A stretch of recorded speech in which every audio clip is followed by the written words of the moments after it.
Thanks for what you do with your podcast and all the rest. You're doing a great job. Hope everybody keeps tuning in. You get a lot of good info, a lot of insights, understandings of how to get strong, how to stay strong, how to use your strength. You do a great job, dude. You make things better than they are in real life, I think. If you don't follow Massenomics, y'all do it. Social media, website, everything. Massenomics. Yeah.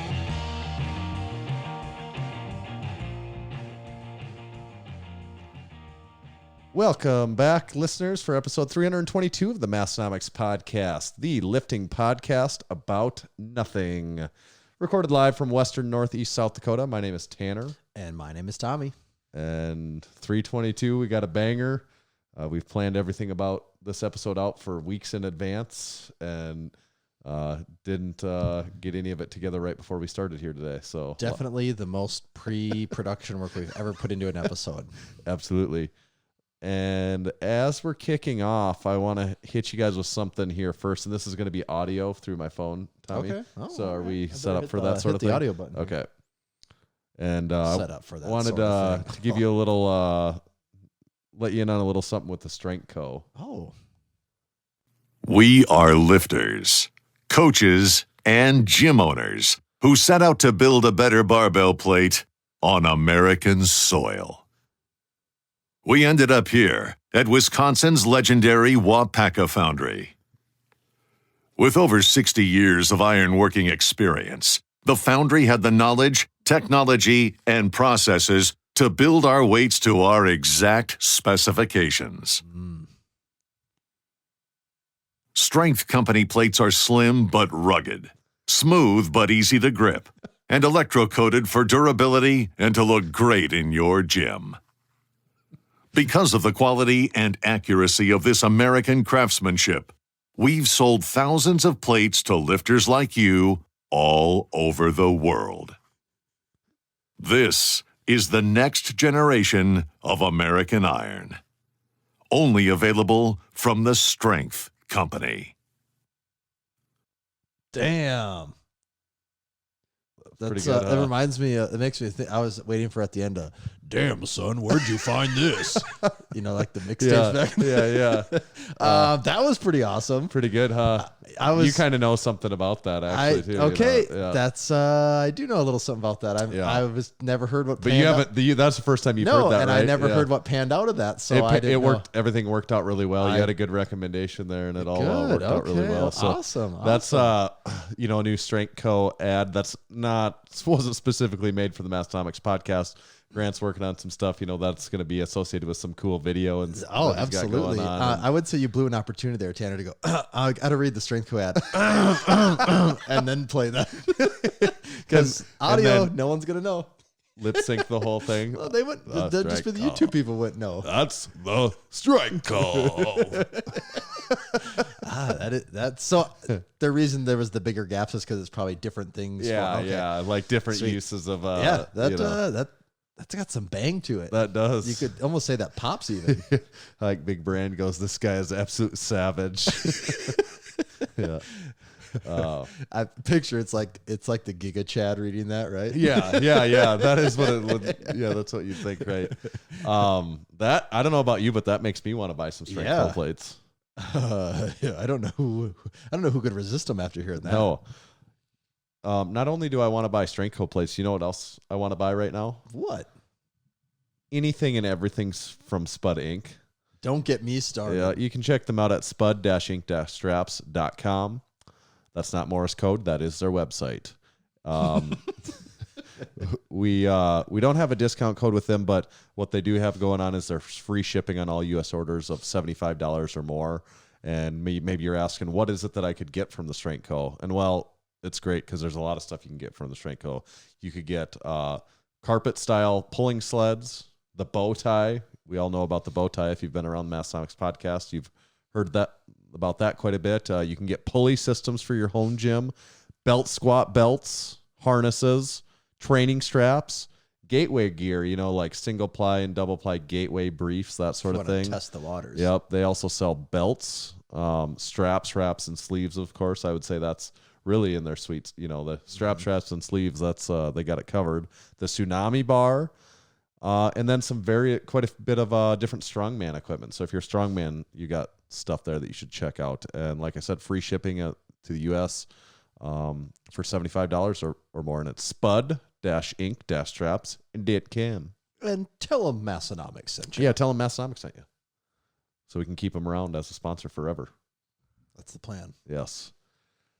So we do have a guest this week, but before the guest, we've got all kinds of other stuff we're going to talk about, don't we? And because we've planned this out so far in advance, we know exactly what we're about to talk about. Because today. we discussed with each other all these things that we're going to talk about just here. like we discussed. Yeah. I do got to give just a glowing recommendation to our dad hats. I've been testing those things out pretty hard over the last 2 months. What colors do I have all of them except khaki. Okay. And maybe that's part of why I like them so much is I got one that fits every outfit.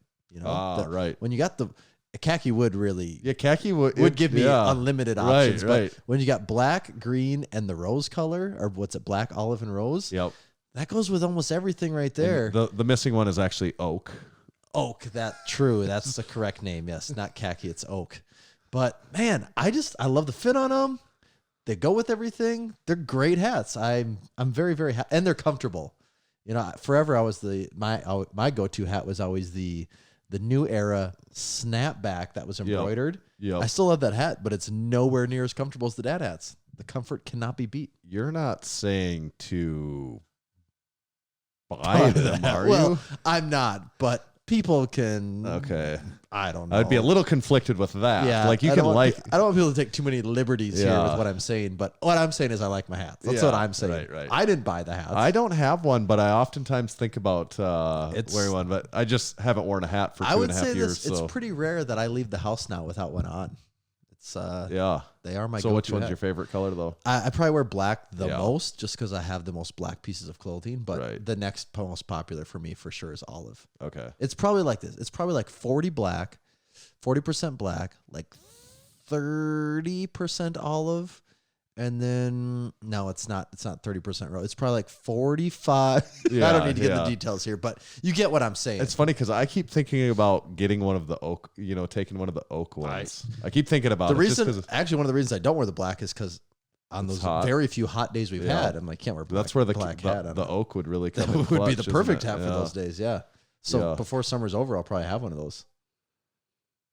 You know how cheap I am? Is that like I keep thinking about getting one of those khaki ones and like wearing it like when I do yard work and stuff like that. And I'm like, I can't bear to take a new hat and like get it Just get it destroy dirty it. right away. You know? That's kind of what I thought too when I was getting started. I'm like, oh, technically these things almost grow on trees for us. So. Yeah, well, that's they kind of do. I know. But that's how I know. still like can't break myself of that Oh, because I have mentality this I have this bad Yeah. habit of like once a hat is like sweat stained, I'm like, well, that's just a bad hat. I Yeah, still keep right, it around. right, I'm like, right. can't throw a hat away. No, That's- no, not how that's this just works here. of the ones that are yeah, not it's like just in the bad pile. I'm like, well, Right. my bad pile is twice the size of my good pile. Like this doesn't make Yeah. any sense anymore. Yeah. So dad hats. Yeah, and we also had our other new stuff come out this last week. We had the Ouch shirt, which has been a pretty smash hit, I think. That one has gone really well. Yeah, ouch, everything hurts. And did you get rocked all night long? Did you wake up feeling thunderstruck? Yeah. Then that That shirt's for speaks to you. Yeah. And then we had the tank tops, raw power in the red, and bench heavy. Those are both tri-blend tank tops, the finest The of quality. finest of materials. Yep. So it's just in time for Crispy Boy Summer. So snatch those up while you can. And then we had the Curls banner. There's still a few Curls banners Yeah, those left. are almost gone. Yeah, and those are going to go back into the vault once they sell out. So if you're in the market for a Curls banner, go ahead and get one right away. But the Ouch tee is gone. There's And- actually probably sizing that might be gone on or getting gone on Yeah. the HT here. Yeah. I know there is a couple sizes that were down there pretty low. We so- are pretty good at guessing sizing. Yeah. but every once in a while, we We get take some good surprised. swags on stuff. Yeah. Yeah. Scientific wild ass guesses. Is that what the Yeah. Okay. All right. All Yeah. right. Is that some new That's cool just that's corporate culture? Yeah, I was gonna say people use that term all the time at work. I've Oh. never heard that. I was going through some stuff at work not too long ago where one person in the course of like 2 days and multiple conversations used the phrase putting pen to paper. And you just 5 to 10 times. And you go, well, we're not serious. And I'm like, right now, are we? like at the last couple times he said it, I'm like, you're fucking with me. Yeah. You know, Like, you know You this. forgot to put the emoji after the third, fourth, and fifth usage. And I'm like, you know that about the podcast or something, don't you? And you're just like purposely trying to like see if I'll laugh or so, you know, like I felt like they knew. But they did it. Nope. They just really wanted Maybe to they're put pen playing to the paper. long game and they actually do know. They're just going to start doing it even more and more. Yes. So if I had my druthers, I would put pen to paper on this. Yes.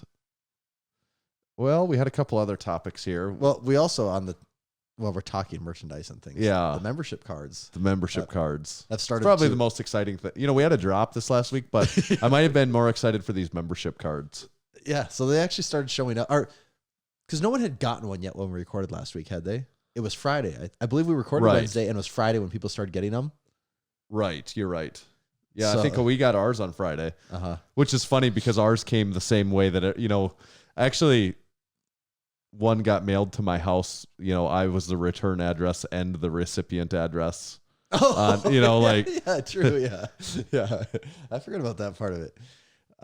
But it made it there. You know what that begs the question of? If you mailed something with insufficient postage and you put The where wrong you wanted address. it to go as I've the return always- address. Yeah.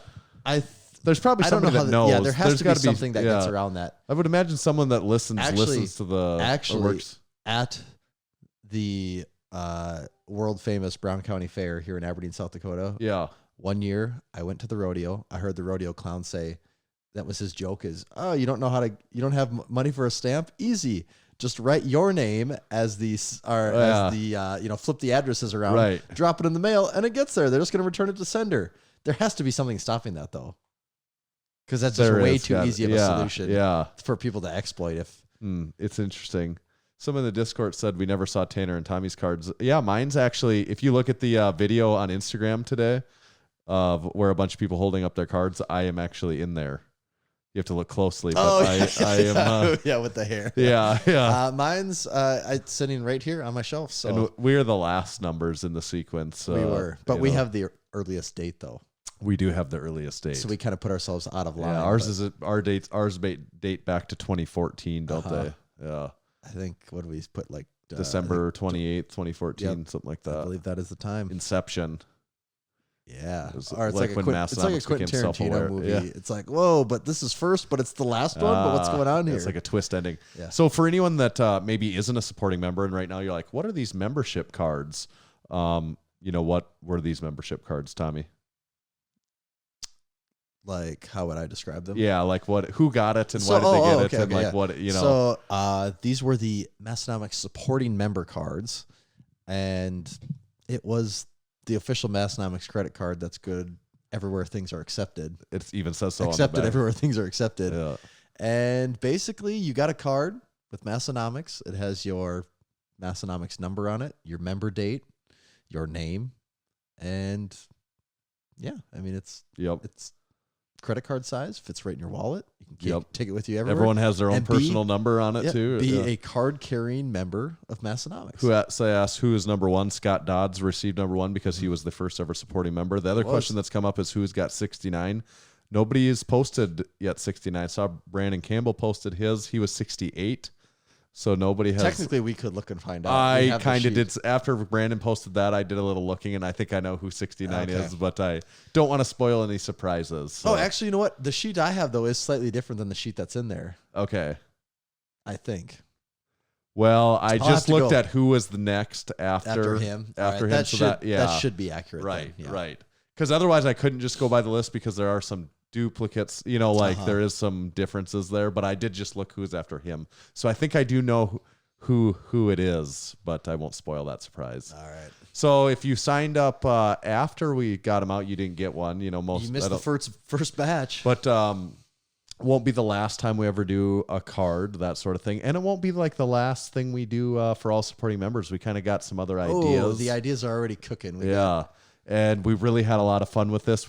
What makes it fun, though, is seeing everyone share and just the what they've surprise got. of it. Yeah, 'Cause right. We hinted at something was coming, but for people to just get these in their mailbox out of nowhere is really fun for us. Yeah, if you're from Canada or Europe, you probably haven't received yours yet, but every sporting member has one that went out somewhere. But there's going to be some of you that had old addresses in there that we're going to get those back, and we're just going to handle those as we get them and try and get your right address and get them sent back out. So, like now that we're going to be sending stuff to the supporting members, we're going to have this like constant address issues. Yeah. So the supporting member cards. Those alone are worth becoming a supporting member, I would say. I'd say for sure. Yeah. World's Strongest Man was the other thing. Should we had. get into a can? Maybe Yeah, let's before have a we do can. that? This isn't a what's in the can, but doesn't mean we can't drink it. All right. Doesn't mean we can't enjoy the hell out of it. We've had this one multiple times, and I keep coming back for it. Ooh, raspberry pink lemonade sparkling polar. That just sounds good. Doesn't that just sound refreshing? You know, it's been raining a lot here, Tanner. Did you know that? Oh yeah, actually, this wasn't a topic on our list, but that actually reminds me of something that I should tell you about. So Massenomics Gym is in the basement of a building. It's in a deep. Well, and it's been basement. already unusually wet It's around been wet. here lately, like a lot of rain. That's a good sparkling Isn't water it too. refreshing? You know, that's a 4 to me. All day long. all day. Like that's an easy 4, isn't it? It's a hard 4, I think. A really hard. That's a hard 4. You're not like, maybe that's a 4. That's a pretty hard 4. It's not a light 4. It's a hard 4. Yeah, it's been real wet, and then depending on what part of town you're in, some people say over the 3-day span there that we got 7 inches of rain. I know. It's a lot. It's just like every day you look outside. Oh, it's raining. Yeah. Oh, am I going to bed? Is that a storm that I hear right And now? like Monday night, Memorial Day night, it rained really, really freaking hard for a while too. I was just starting to fall asleep and I thought I heard it.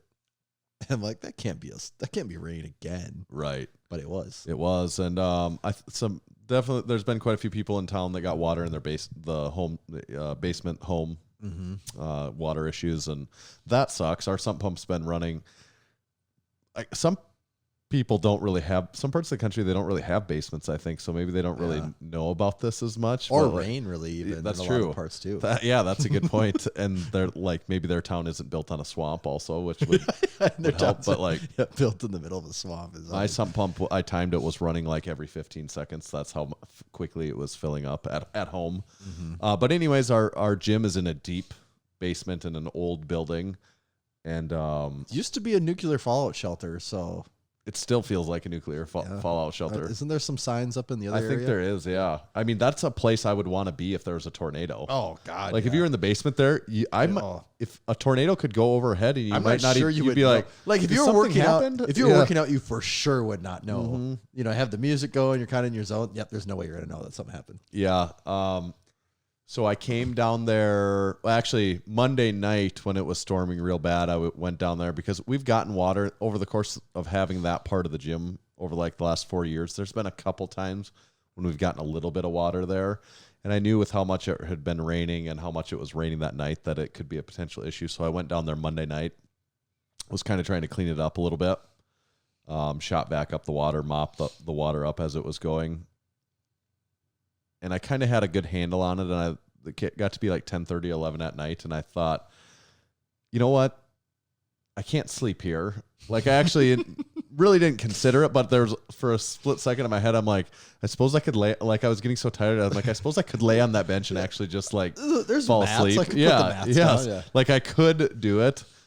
But I'm like, yeah, that doesn't seem like a practical choice here. So I went home, went to bed.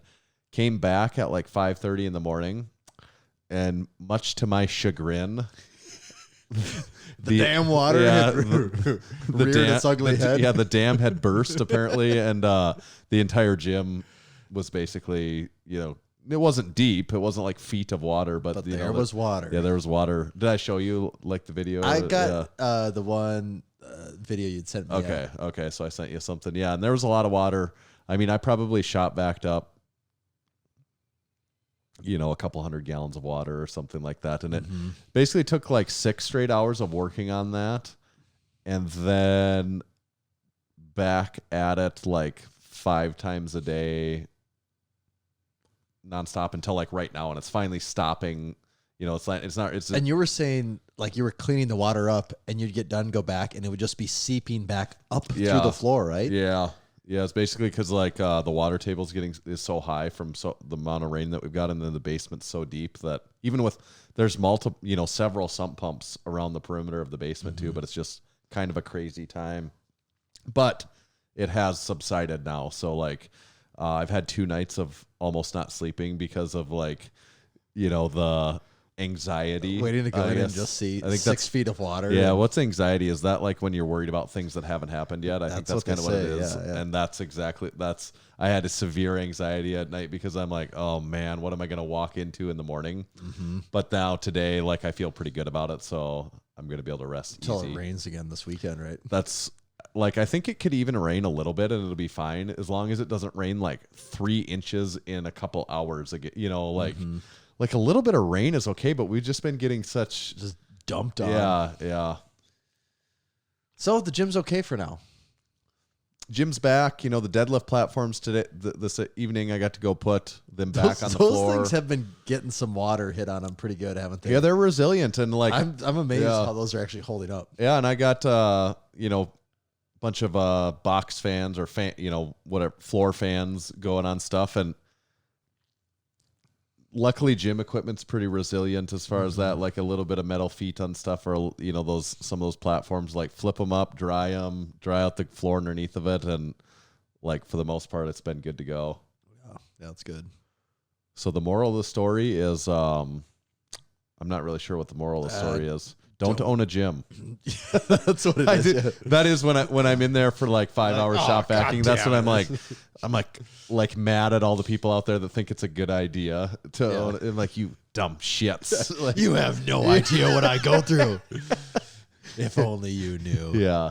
But it's just one of those things.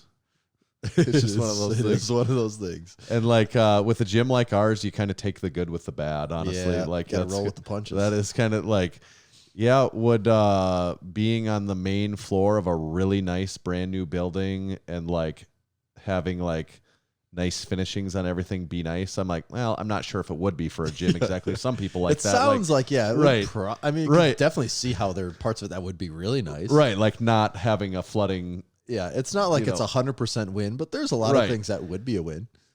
But then enough stuff like that, and then like part of our gym's atmosphere is it being in a basement. Like, you know what I mean? Like you start to change too much of those features, then all of a sudden it's not what it is.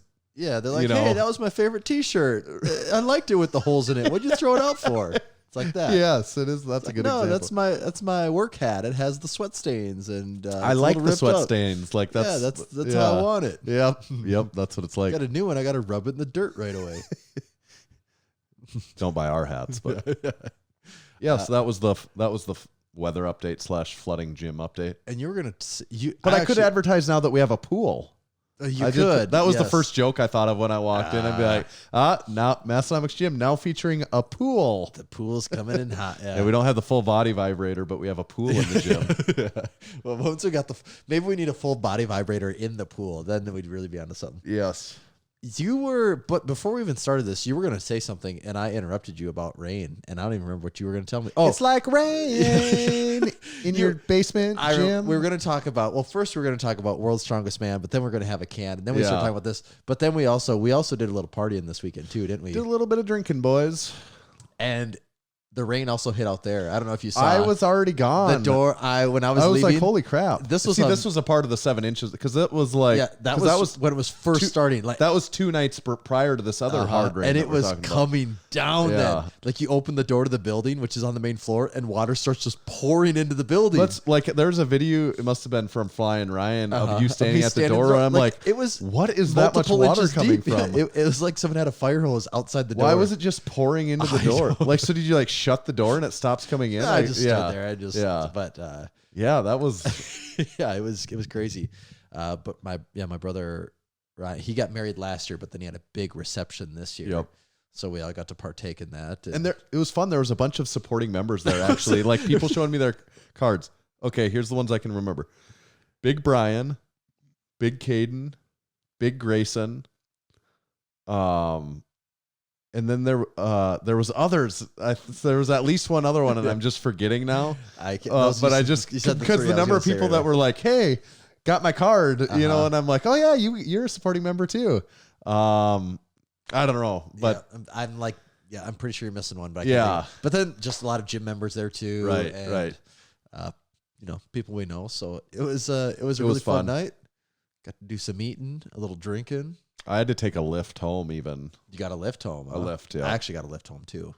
Do we have Uber here, or is it just Lyft? No, okay. I think just Lyft. Yep. I don't know. Lyft is all I've ever known in town. Okay. Maybe there is Uber. Yeah.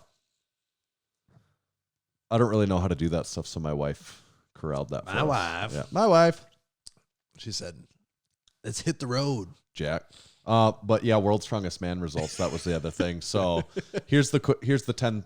Should we give him the 10,000 foot view? Let's do it. Because you can find the full. Do we need to get up to 10,000? Yeah, let's take it up to 10,000. Okay. We're just cruising at like,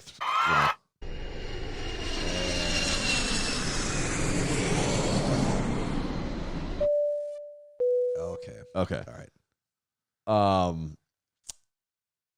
So the World's Strongest Man 10,000 foot view. You know, if you're into World's Strongest Man, you already know who won and you know that stuff. So Tom Stoltman won. He got first place, back-to-back champ.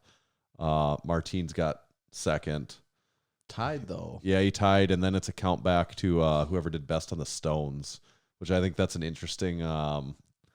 That's too much emphasis on the stones. The stones already have emphasis because it's the final event every year. That's enough emphasis on the stones. Is that a historical rule, or has it always, or is that a more recent tiebreaker? I don't know if there was. I don't know what the rule was. It was the year that Brian and Z tied for first. Mm-hmm. I don't think there was a definitive count back to go to, and they had to because so Brian's still mad because Brian. I mean, I don't know if he's mad, but it's still those two tied.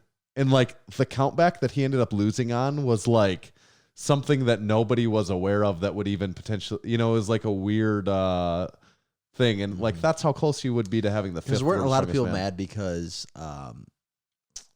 Alexei won because he won more events, right? And that's the more logical count. It seems like a tiebreaker to me. But so he got third, and Brian got fourth. 1 through 4 are all prior World's Strongest Men too.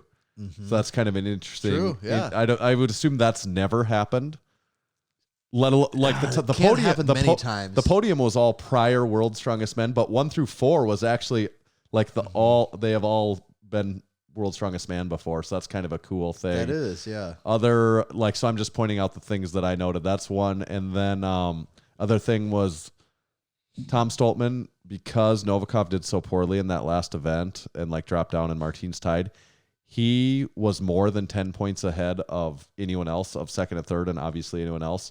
So that means any one event he could have completely not even done, and he would have still won. Yeah. In hindsight, you wouldn't know that going. But still, going into it. But that's pretty dominant in that case. That he literally could have not done it. I think he. What did he have? 53.5 points out of a possible 60 or something like that. He averaged leaving 1 point off per event. Yeah, it's pretty tough to beat someone when they're doing that. Yeah, that shows me he's going to be tough. If he brings that package, the proverbial package. He's gonna. He'll be hard to beat. But then, it's hard to play the what if thing. But even Novikov going into the last day though. He had won did he win 3 events at that point? 2 for sure. He was crushing it. 2 for sure, and then maybe he was a second or third and a third. Right. But then was it the last day he got last or second to last in 2 events? But you could look at the second day's events were the bus pull, the power stairs, and the stones, which you could tell those are all they're all good events for Tom. They all kind of even suit a bigger guy. Mm-hmm. Not bus pull conventionally. That used to be the wisdom. I don't know if it's necessarily true because some smaller guys do well at it too. But usually bus pull is great for the giants. And then power stairs, the taller guys always have an advantage. And then Tom, bigger guys and especially Tom is great at stones. So you kind of knew that Tom had a good chance of making up some ground in that, but then Novikov did so, kind of really puttered out on the last couple in particular. But it is just crazy how much he won by. That's pretty dominant. A dominant performance, absolutely. And like Brian Shaw, it seemed like he did all right. He's always a topic of discussion on these things because, he's won 4 times. He's getting old, but he's still competitive. Was he going to make it out of his heat? Right. Yeah. And he that was close to him making out of it. And he did pretty well in the finals, I thought. Like, here's my thing. Like, he did pretty well and he got 4th. And that's nothing to shake a stick at. But if you're Brian Shaw, I don't think you like getting 4th. You kind of just like anything but winning is not what you. If you ain't first, you're last, basically. So I'm it's just kind of like, I don't know that it's really possible for, it's not realistic to think that he could win anymore. I don't think, in my mind, just. With how strong Tom's looking. Right. Tom, Martins, Novikov. And then so Shaw's points all the way through all the people through 8th. They all had within a couple points. Yeah, it was okay, if 1 or 2 events worked out a little different, the placings could be very different here. So if other people are healthy, because I don't think Brian was hurt or there was nothing where it's oh, he really screwed up. But that I thought I just don't know that he could be quite as competitive as those very top guys. I'm not saying that means he shouldn't do it anymore because that's up, that's. But he's also 40? Yeah, yeah, which is insane too. Some people are like, oh, you should retire. You suck. And it's well, no, you don't suck. You still got 4th at World's Strongest Man. Yeah. But I just don't know if it's realistic to think that he could win anymore. Yeah. With these other guys, if they're on their game. And they said it's, so this was in Sacramento. They said next year it's going to be in South Carolina, I think. Is there a specific region of South Carolina? I think the Western, Northeast, South Carolina? South. Well, I know of the Carolinas. There's a specific region. They said South. Okay, South. It's the South Carolina. Yeah. Myrtle Beach, someone said. The southern of the Carolinas. Yeah, Myrtle Beach. So all right. I don't know. Maybe we'll pencil that. We actually in at the very end of this, we just toyed with the idea of going to Sacramento. Should we go? And then we're like, when is it exactly? They're like, oh, it's in starts in 2 days. Yeah. We're like, oh no, that's not quite enough time. We here. waited too late on this one. Yeah. So we didn't go. You know what they say? There's always next year. There really is always next year, isn't there? So maybe we'll be South Carolina bound next year. I think we roughly pencil that one in. Yeah. Not pen or marker. We'll just put pencil to paper on that one. All right. Well, does that conclude our? Yeah. Should we hit him with very intense World's Strongest Man coverage? Yeah, I think so. And before we hit him with another ad, there was one other very important segment here. Oh, there is. That I wanted to get to. You're right. Speaking of our supporting members and our membership membership cards, we also have supporting our supporting members segment of the podcast, which is a relatively newer segment to the podcast. Some say the fastest growing segment. Some would say that. And what we do here is all our supporting members that choose to support us financially and emotionally and through a number of ways of support, we like to give them a little support back each week, and we do that via this segment. So a couple things here. Obviously the most important one I wanted to mention is, so Big Mitchell is a supporting member, and his daughter, Big Rowan, is having brain surgery on Monday. So we just wanted to wish them the best, and we're hoping everything goes as good as possible. Yes. And I think it's easy to say the whole Massenomics crew is behind you on that for Big Rowan. For sure. So we hope that goes as well as possible, and everything else after this one is, a little less important, but we're still going to give support to the others nonetheless. Big Jacked and Ginger competed in a powerlifting meet, and he got a 540 deadlift on his way to a 1350 meet PR. I didn't have his other lifts, but his total ended up being 1350. Fun trivia fact: he is the extra in the Righteous Gemstones. Righteous Gemstones. Yep. Here, these are a couple from a little bit ago. Big Joey competed in the garage gym competition, squatted 350, benched 185, and deadlifted 460. One of the Matts, Matt number 3, I think, competed in his first ever strongman event, and he finished every event. Big Ryan competed in the garage gym competition, squatted 371, benched 205, and deadlifted 405. Mr. Waffle Iron Gym, Big Waffle Iron Gym, Garage Gym Competition, squat 465, bench 335, and deadlift 585. Big deadlift. Big Matt number 5 did their Garage Gym Competition. He did a couple different variations of lifts, like reverse band box squat of 395. He did a Jefferson deadlift of 365 plus 40 pounds in chains. Great incorporating the Jefferson deadlift. Mm-hmm. Big Cody did a full powerlifting meet with a 430 squat, 281 bench, and 440 deadlift. And then Big Tyler, last but not least, did the Garage Gym Competitions with a 390 squat PR, a 225 bench, and he also did the Jefferson deadlift variation, a 405 plus 40 in chain. Amazing. So great job, members. You keep going, members. You can do it. You don't stop. You can do it. You can do it. I'm going to read us a little ad now, Tanner. You can do it. Thank you. I needed that little boost. What's that actor's name? I don't know who that is. I mean, it's the guy from Waterboy. Right. I can't think of who. I mean, it's one of the guys that's in like all of his movies. Yeah. I don't know he like is. any of the. Yeah. It's Rob Schneider. Rob That's right. Schneider. God. Yeah. I was thinking it was the Rob Schneider is a stapler. What else is? I can't remember what else he is in that episode. That's all. That's the only one that sticks out to me. It's the like stapler. Adam Sandler's posse of people that Yeah. are just in all of his movies. Yeah. I was thinking of Joe Dirt. Yeah, you like to see homos naked, whatever, man. Home is what you make it. You know that. Yeah. I was thinking of that guy. I think he's also in Adam Sandler movies too. But, in 1995, Maurice Big Mo Huffman founded SwissLink. He had a partner based in Switzerland, and their mission was to bring authentic Swiss Army goods to the United States and into the hands of those yearning for quality gear at uncompromised prices.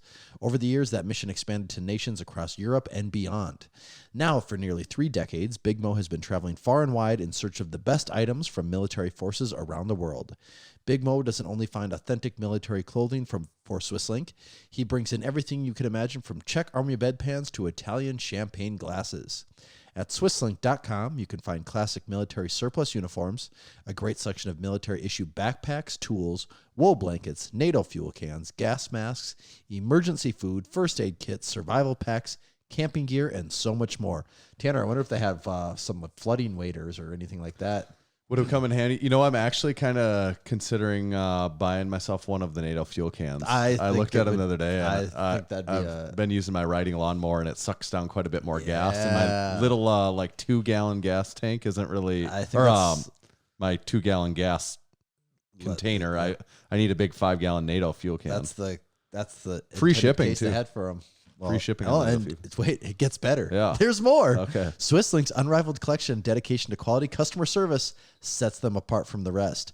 Treat yourself to the real thing and save 15% off your first order from SwissLink.com with code MASS at checkout. That's SWISSLINK.com. Save 15%. Thank you, SwissLink. That fuel can's practically buying itself. I mean, with the prices of fuel, it almost pays for itself. Going these days, I don't know how it saves me money though. Well, it buys itself, I think is what it does, right? Does it? Oh, right. It pays for itself. Right. It just literally it doesn't need to save you money. It just pays for itself. Yeah. Like you. Yeah. So with that logic, you almost can't afford not to buy it. Is that what you're telling me? I think it's addition by subtraction. Okay. I think is what's going on there. Yep. That checks out. Yep, it does. Definitely. Today's show is also brought to you by Texas Power Bars. Buddy Capps first started lifting weights in the late 60s and began powerlifting in the mid-70s. At the time, he was working for Image Barbell, building gym equipment. Around 1976, a local machine shop started making Olympic bars for them, calling it the Image Bar. In 1977, Image Barbell became Champion Barbell. It was then that Buddy started looking at the bars with an intent of changing them for the better. In 1979, Buddy bought his first lathe to begin addressing the known issues. In 1980, his passion, drive, and purpose now had a greater mission. Buddy set out on his own to make what he believed was the greatest bar he'd ever seen and trained with, and the Texas Power Bar was born. It was strong as a house with the best knurling and was maintenance-free. Hundreds of state, national, international, and world powerlifting records have been and continue to be set and broken on the Texas Power Bar. To learn more about Texas Power Bars and buy one of their legendary bars, visit texaspowerbars.com. Excellent. Well, should we get our guest on the horn today? Yep. Better say bye to the Discord. Bye, Discord. See ya. All right. Should we get Big Jake Yep. going here? Here we go. We'll do our damnedest.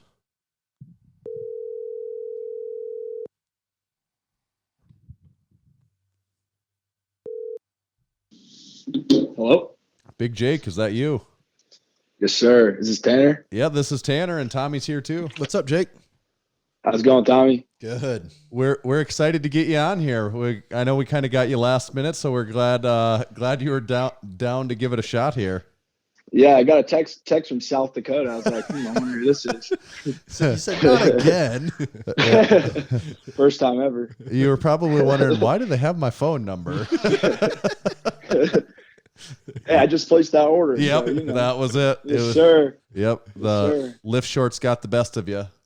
Yeah, they did. I've been hearing so much about them. I had to give them a try. Yeah. Okay, so we're excited to talk to you and to talk to you about Stray Dog Strength. And, just like, to be honest, my first exposure to your company was just recent here from Brandon Campbell. I was talking to him about adjustable benches, and he said, who you really need to check out is Stray Dog and check out theirs, and you should really consider getting one of theirs. And when you're getting a recommendation from Brandon Campbell, that's not something you just pass You up. don't take lightly. Yeah, that's a big honor. Shout out to Brandon. Yeah. So I started checking you out, and turns out you guys make all kinds of awesome stuff, and eventually that leads to us getting you on the podcast. So where are you guys out of? We're technically out of Newark, Ohio, but our manufacturing is done in Columbus, Ohio. We're right outside of Columbus, Ohio. Okay.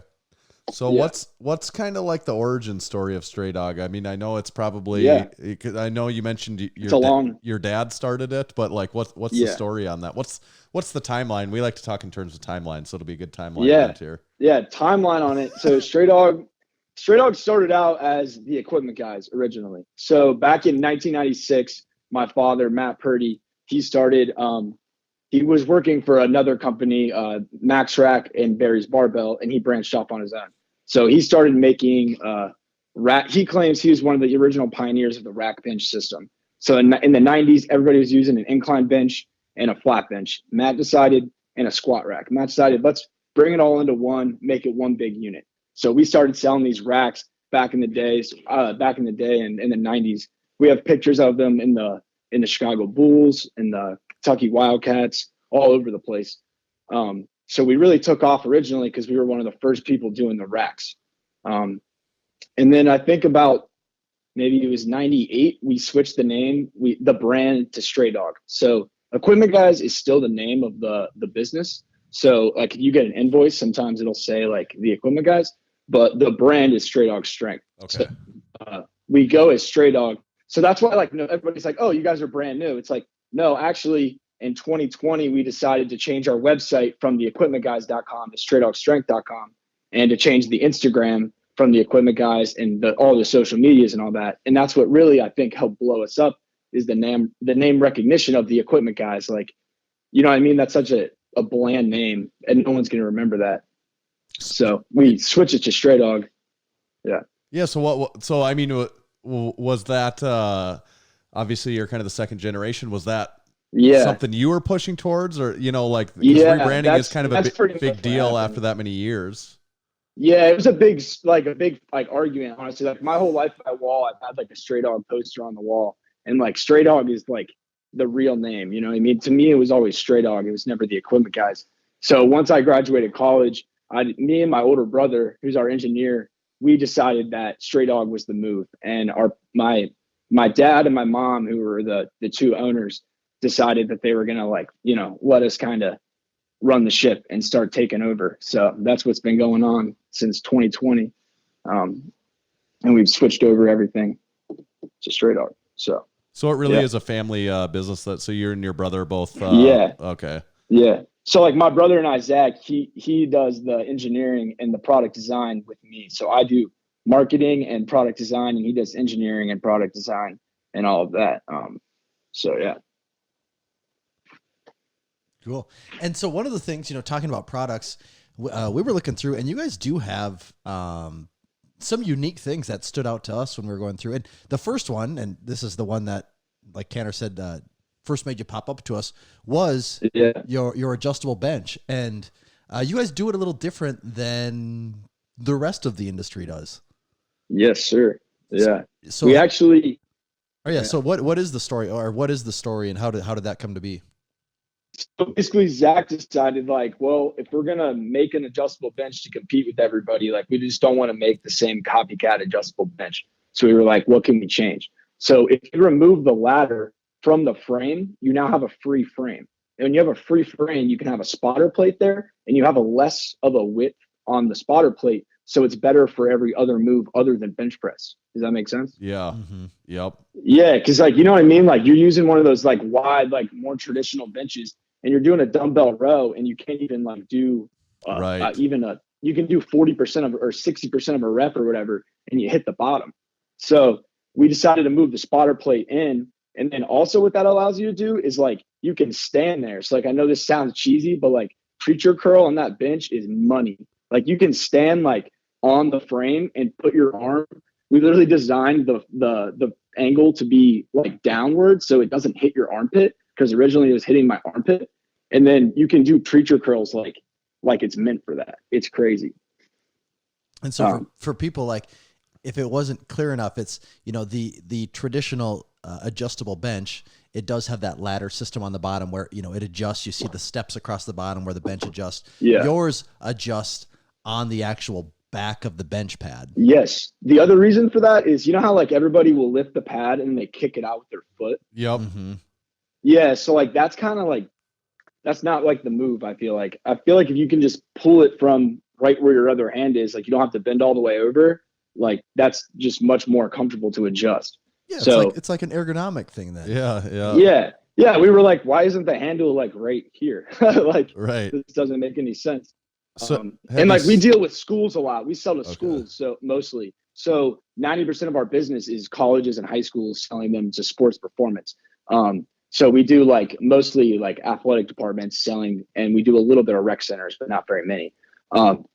But anyways, what I'm getting to there is they're going through high use. So the faster you can get the athletes through and adjusted, the better. Because it's not like in your garage, like where you're the guy using the bench and you can leave it on the incline if you're not doing anything else that day and it stays there. But these kids are moving it in and out, in and out. So that's like one of the things we have our salesman pitch is like, it's faster. Yeah. That makes sense. So yeah, you mentioned we kind of picked up on that you do a lot to schools and, like outfit complete gyms and that sort of thing. So have you been, obviously you're working on continuing that and growing that, of course, but have you been focusing also more on like the direct to consumer, the home gym user and that sort of thing, as that's become a way bigger market, I suppose, than it used to be too?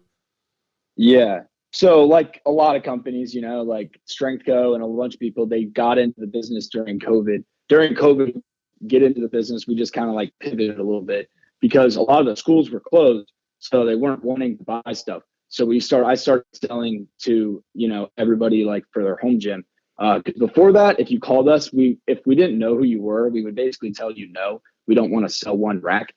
Because if you're not set up for it, it's a big hassle. Like, we don't have like, even to this day, like, we don't have boxes for all of our product, like made for all of our products. We make boxes like ourselves for them. And then we also do like pallets. So when we ship a rack, we make like these custom made pallets that we like screw we like basically form fit wood around all of the rack posts and the cross members and all that. So it doesn't like move in shipping and all that.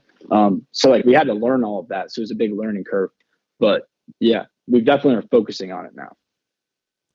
That's more. Cool. Yeah. And you're kind of weird product wise. We were looking at some other stuff too. And like another thing that sticks out is I haven't really seen it that often where it's, I don't know if you call it kind of like a half rack, but it's like a 3-post half rack design. Yeah. The triad. Yeah. Yeah. So the triad was actually like, we came up with that during COVID as well, because steel prices were rising and we didn't want to make a rack that had 5/8 holes or smaller tubing. And we wanted to make the rack cheaper because the steel prices were rising, and we wanted to keep the price the same and not raise the price. So what we did was we just eliminated a post, basically.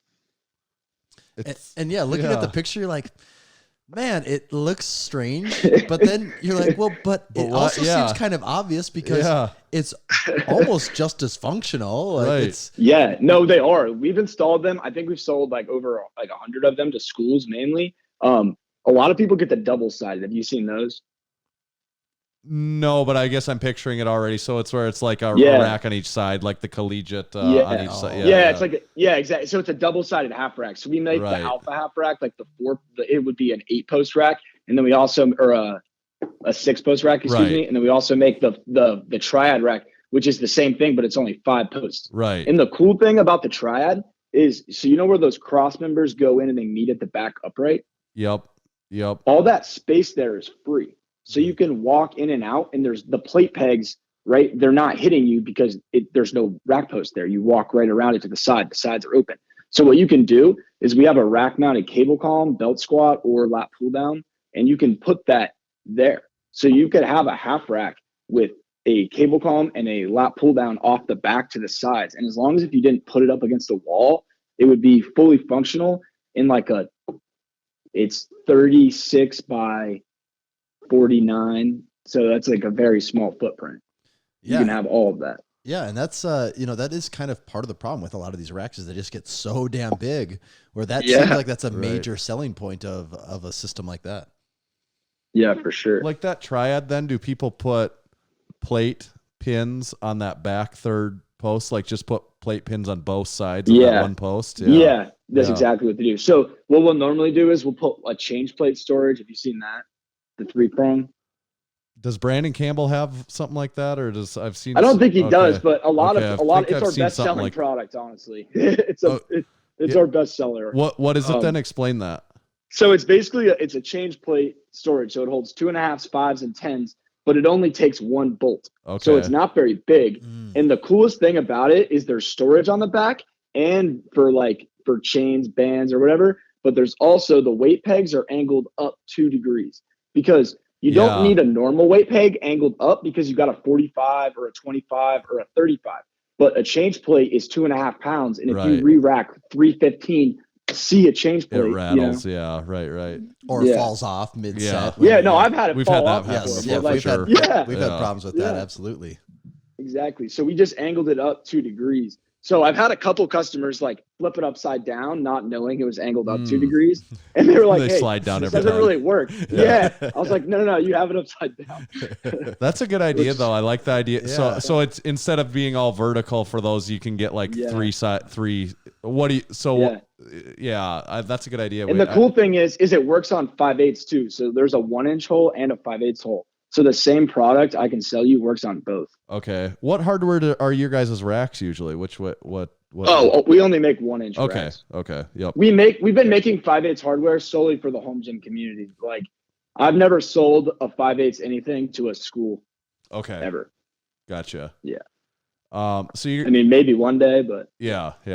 Okay. So you guys are out of Ohio, obviously. Like, why is there so much equipment, gym equipment manufacturing out of Ohio? I knew that that question was coming. Is that like the rule? Is there some law we don't know about? I don't know. I guess just I'm not completely sure what that is. I guarantee you my father could speak to that more. Yeah. But we have Elite FTS, we have Rogue, we have Stray Dog, you got what's it called? Bridge Built, you got Bear Steel just popped up. You have do you guys know what Bodycraft is? I don't think so. Bodycraft is like a huge, mostly into like cardio equipment. So most people don't care about that, but they make racks, like some home gym stuff. Okay. They're in Columbus. And then there's there's like 3 or 4 more, but there is a lot. Yeah. It's interesting. But the thing about that is it's like, think about like Detroit, right? Like there's cars there.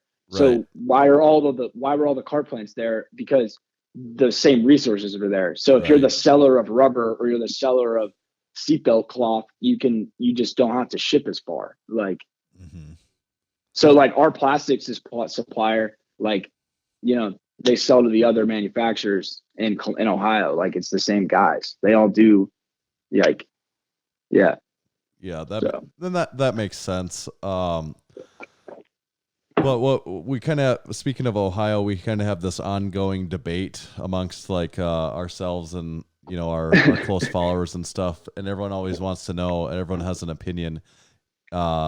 Is Ohio part of the Midwest? That's a hard question to answer. But I would say yes. And it seems like most Ohio people that we've seen, they say yes. They do right? say yes. Yeah. What do you think? Well, see, for us, like if I were to say what is the very easternmost state you could ever count in the Midwest, I mean, Ohio. You can't go east of Ohio. That doesn't make any sense. No. So Yeah, of course. Ohio is the most easternmost state you could ever count, and we're in South Dakota, and that is probably the most western state you could ever count too. Yeah, right. So we're on the exact opposite ends, Right. and where this really became a point What of town are concern you for guys us. in? We're in Aberdeen, South Dakota. We call it Western Northeast South Dakota. And where this became obvious for us was the first time we drove to the Arnold, how it takes like, 20 hours, Tanner? And it takes 2 days, 20 hours to get there. And you're like, we're still in the Midwest? We drove this far and it's still the Midwest? So that's where there's a debate around there right now. You guys are north. You guys are like not that far from North Dakota then. No, yeah, we're close to North Dakota. Yeah, we're actually, it's kind of deceiving how far, like when we come to Columbus, how far south we have to travel. Mm-hmm. Like that's kind of, you don't necessarily think about that. Like you just think, it must be like straight east, but we actually have to go south quite a ways. Yeah, we drive south. Yeah, if you go straight east, you'll be in the middle of Lake Michigan. Yeah. That's fine. So you're on team Ohio is Midwest then. Okay. I guess, yeah. If I had to take a stand. The weird thing is though, like, so I went to school in Morgantown at West Virginia University. So like most kids are from the East Coast, and they would always be like, "What is Ohio?" Because like it's not the Midwest and it's not the East Coast. I'm like, I don't know, man. Like I don't know what to tell you. We've seen some people that have said Ohio, Michigan, maybe Wisconsin, are like the Great Lakes states. Like I can see that.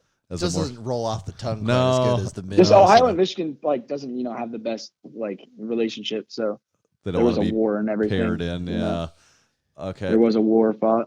So you were talking about 2020 and kind of how a lot of equipment manufacturers have changed and shifted and changed gears and that sort of thing. But like we something that we also, a recurring thing we like to talk about is the supply chain issues. So like what are the supply chain, like are there significant supply chain issues that you're facing today still on making equipment?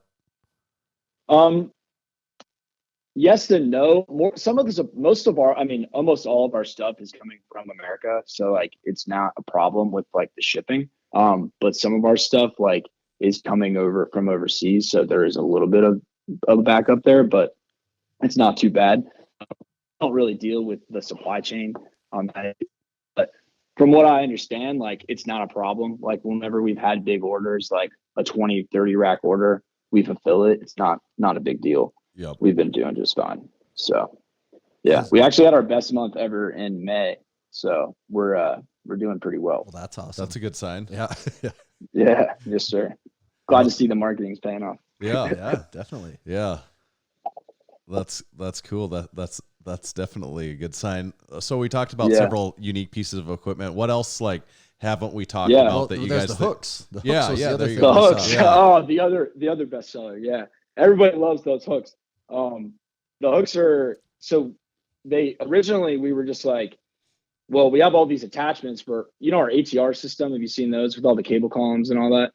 Yeah. Yes. So it's got all those holes on the back, and we're selling them to schools, and the connector, like the storage units being bolted on don't really work very well because you don't always want something stored there. And like taking a 1-inch bolt off is a pain in the ass, that everybody knows. Right. So, having the little movable hook is much better. Yeah, we made it steel, and a bunch of people have asked us to make it plastic, but to do that, we're gonna have to increase the price and do a bunch of extra stuff. So we decided to just, keep it solid steel, and they're super sturdy. I mean, I've personally, like, held my body weight on the hook, no problem. Like nothing happened. They're pretty solid product. And looking through, they make total sense when you look at them. Yeah. And Yeah. maybe the biggest shockers, and you hit this, is they're like cheap. Like, Yeah. I mean, inexpensive. They don't look cheap. Like it's steel, but they're very inexpensive too. Yeah. Well, you know why they were so cheap at the beginning is we had drops of steel. So when you cut stuff out with the laser, there's extra it's that steel just hanging out. Yeah. And we were like, this piece right here could have 8 storage hooks in it. Like, you know what I mean? Yeah, right. We just started, you're buying, like, you know what I mean? Yeah. So that's cool. So what about any other I any other didn't talk about the best one. Talk about the best one. What's the goat attachment? Have you seen that? I don't know if I do know what it is. You might have to pull that up real quick. It's kind Yeah. of hard to explain. Okay. It's so basically what it is it's a 3x3 1-inch tube with holes all over like a rack post, and it's on a pivot.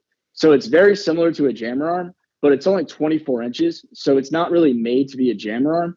It's more made to be like a multi-use tool. So the original thing that it came of in 2019, we made an adjustable step-up plate. Have you ever seen our step-up plate? Okay, I did see that one in here. Yes. Yeah. So the step-up plate originally was this piece that we had 3/4 inch racks back in 2019. We didn't make the switch to 1 inch until 2020. And in 2019, I had a customer that wanted to do he wanted to do dorsiflexion and plantar flexion, like heel elevated and toe elevated step-ups and pistol squats and all that with his clients. Yep. Have you guys ever done those? I don't really do them. No. Yeah. Yeah, the heel elevated step ups are a burner. Like it really hits your glute. It really, really well. Okay. Anyways, yeah, we're watching so a video of it right now. Even. Yeah. Okay. Yeah. So that one had 18 adjustment points, and then when we moved it over to 1 inch, we couldn't have 18 adjustment points because the bracket would be like 2 feet long. So we had to reduce the adjustment points down, and we found the angles that we felt were best. And then you can pin in the tube at different angles. So you can put different 1 inch attachments on there and then pin it in and then use it like that.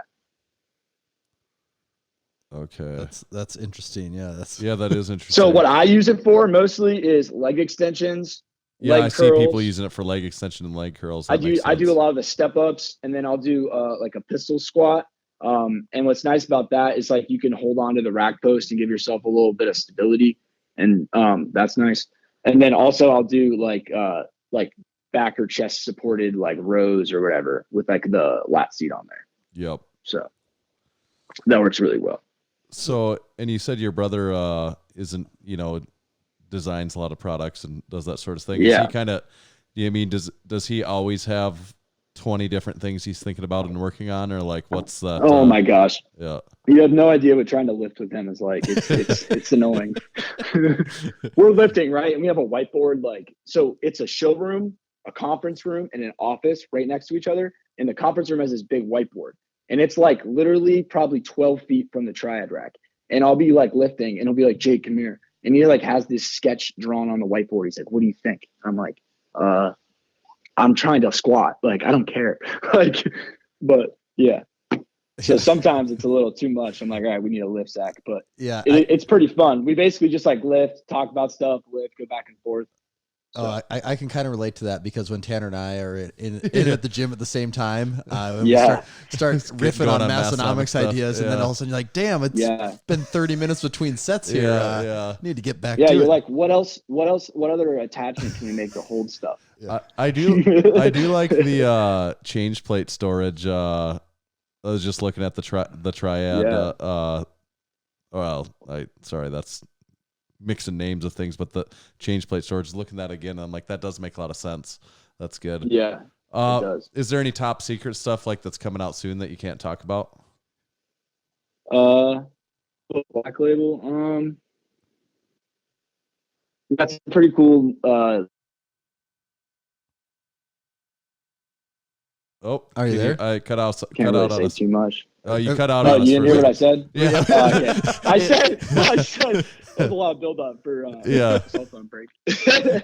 I said the alpha adjustable lever arms that like are pretty revolutionary. Okay. They're awesome. Okay. Right Yeah, on. I got the prototype in the showroom if you ever want to come down and give them a run. Well, we do come to Columbus at least once a year, so we don't get too far from there. Yeah, and then I'm also working on something I call like Landmine 2.0. I haven't really just like figured out the name of it yet, but basically it's like it uh, it just erases the need for a landmine. Okay. Basically, You talking about It's- lifting and you and your brother lifting and, you know, it being the company that is. Like, did your dad lift too? Like, does everyone lift? yeah, pretty much. I mean, we all like played football and like, you know, just lift and stuff, and we all wrestled and all that. So, you know, just kind of goes with the whole culture and all that. But my dad was a power lifter. He competed for like 2 or 3 years after college. So he played like middle linebacker at Ashland University, and he just loved like training. Like he was always just like that guy, apparently. His actually our leading salesman, Nick Gilia, he was his college roommate. They were both football players together at Ashland. So it's Okay. pretty cool. Have you ever considered doing a powerlifting meet then too? See, I would, but I keep like having shoulder surgery. I can't get my shoulders straight. Yeah, that makes it harder to bench press probably. Yeah, I haven't bench pressed since probably 2018 with a straight bar, maybe 2020. It's been a while. But I dislocated my shoulder like 25, 26 times playing like football, lacrosse, wrestling, and like all that. So Yeah, that I've makes had it like a tough. bunch Yeah. of surgeries. Yeah. Yeah. In September, I broke the bones in my shoulder socket. I was wrestling one of my buddies and I dislocated my shoulder really bad. And I had to have this surgery called a ladder J, and they like cut a piece of my bone out, moved it up, and then screwed it in where I broke the bone out of my shoulder. So it's like as good as new now. Yeah, Yeah, it's better than new. It's perfect. Yeah. Yeah. It's a miracle that I can go overhead now. I overhead pressed for the first time like 3 weeks ago. Like, I was so upset when the alpha bench came out. I was like, oh great, I can't even use it. Yeah, right. The been alpha throwing- bench, that's yeah. what the adjustable one we're talking about is called, is that right? Yeah. Okay. Basically, like our top line of whatever product Is the like, alpha. called the alpha. Yeah. Makes sense. So we just released this really cool. We're releasing cable attachments right now. So I just released the alpha chinning triangle and the multi grip. It's a multi grip landmine / cable attachment. It does both. It's pretty sweet. But basically, yeah, anything alpha is like our top. So we have like the alpha roller, and then we have the single roller. Yeah, and we have the alpha rack, triad rack. So we're starting to add more, but Okay. So it you know, it seems like the rack and fitness, like it seems like the space is maturing. You know, like there's some Yeah. established players, like a lot of the popular items are out, and for the most part, like you don't get surprised too often, but it does seem like you guys are still pumping out some new and fresh things. Like, do you guys feel pretty confident that you can keep pumping out new ideas for the coming years here? oh, 100%. That's like all I think about. Yeah. So That's awesome. Who is anyone like a lifter or someone through YouTube, Instagram, anything like that? Who's someone you would love to see using like Stray Dog equipment? You know, like anyone that you would just love to get something in their hands and see them using something of yours. I mean, like the obvious, like Brian Shaw would be Right. awesome. I mean, you know, who else? I mean, I always wanted to meet Ronnie Coleman. That's always been the guy. Yeah. Yeah. And I mean, Yeah, buddy. yeah, buddy.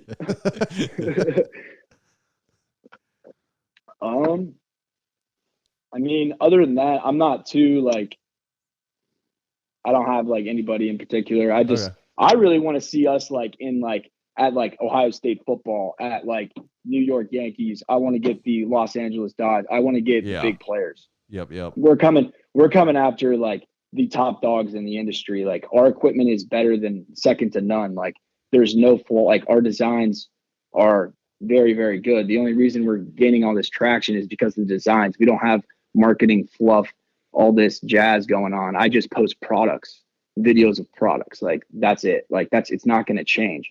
Like even if we grow, like my marketing strategy is to just keep it about the equipment. Don't play around too much with the whole, like all that extra stuff. It's just, That Yeah. makes sense. Yeah.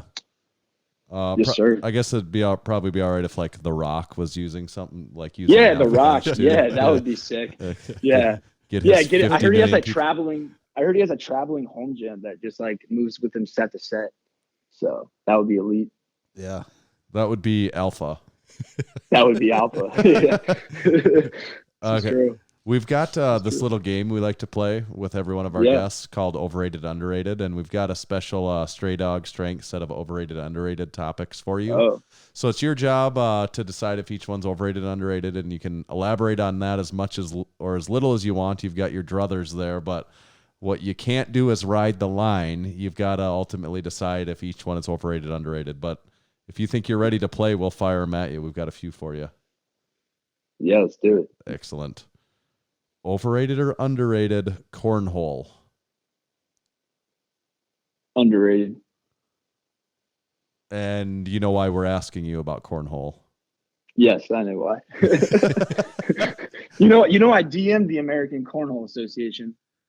I DM'd them the boards. They didn't reply. I was sad. They're missing an opportunity. Yeah, we there. saw the cornhole boards on your site. So do you sell those? I mean, do you can someone order those? No. Okay. That was just an April Fool's joke. Oh, it was. Okay. Oh, I got both of you? Yeah. Oh my God. Yeah. Oh. So did one of those exist, or was that just like a? is it like a Oh, rendering? that was a rendering. Oh, okay.